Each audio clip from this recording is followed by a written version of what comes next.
saying is, it is not, when you go to court, it is not only important that you have knowledge of your arguments.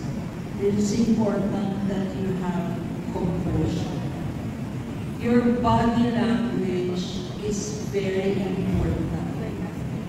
Ako, pag nakikita ko pag nasa korte ako, tapos yung kalaban ko ay lagi nagpo-cross ng legs. Saka nagbiwigil-wigil na gano'n. Sabi ko, ay, patay na lawyer. Diba? Or kung meron namang lawyer na ang dami-daming assistants, lalo na yung mga major law firms, dami-dami namang portfolio, dami-dami yung associates na kasama.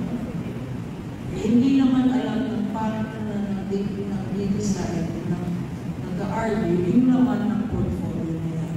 Oh, yun ba? My point here is, there is never any substitute for diligence.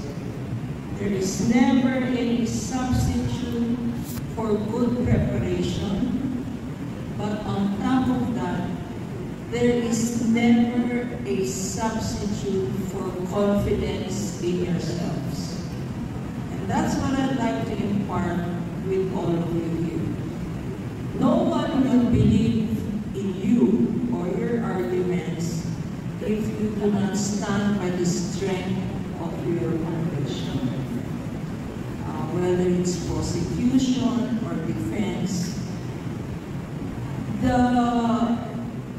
debate is such, the smooth court is such that arguably the petitioner can win or the defense can win. So it just goes into how you present your arguments, how you marshal your facts, and how you perform, how you convince the sitting judges of your arguments.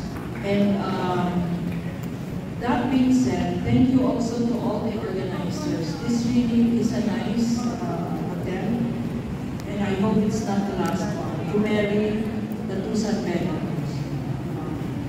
For after all, you produced a past president who you should now defend. In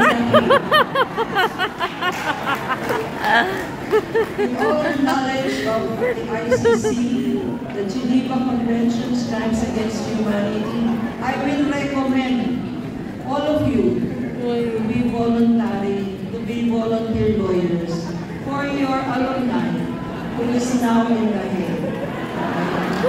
Thank you so much, and again, congratulations.